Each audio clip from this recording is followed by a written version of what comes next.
Tuesday's Toilet Talks and a change of scenery. I'm in the half bath now, mixing it up a little bit. Let's talk about those buyer's offers though, and how you need to mix up those offers to get an offer accepted in this high demand market for housing. In community news, let's talk about something near and dear to my heart. This buyer's market is very challenging. It would really take me an hour consultation just to get my buyers to fully understand how they can win a bidding war. And we do that. We do that with all our buyers right now to set their expectations about what it is going to take to win one of these multiple offer situations. On a move-in ready home, multiple offer situations are standard. And what we have to do is we have to sweeten that purchase agreement even more so that the seller takes our purchase agreement.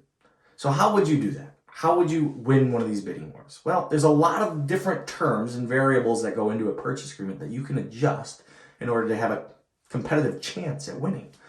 Above list price used to be one of these things where, hey, you were going to get the house. That was a couple years ago. Then we saw the new age of the escalation clause. You were going to pay above and beyond the next best offer by $1,000 up to a price ceiling.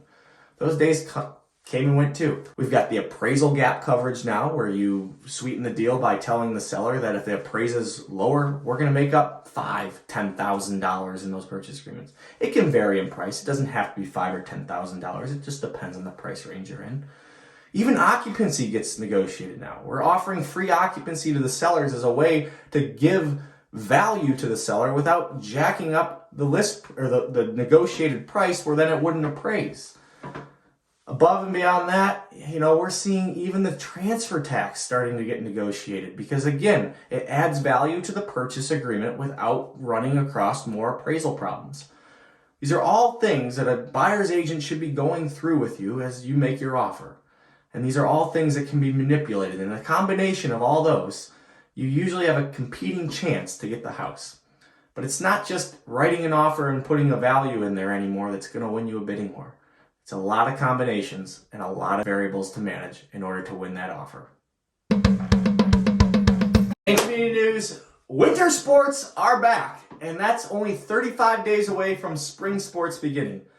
I am a big fan of youth sports, junior sports. I just love it. I think it's the perfect arena for individuals to grow, pun intended.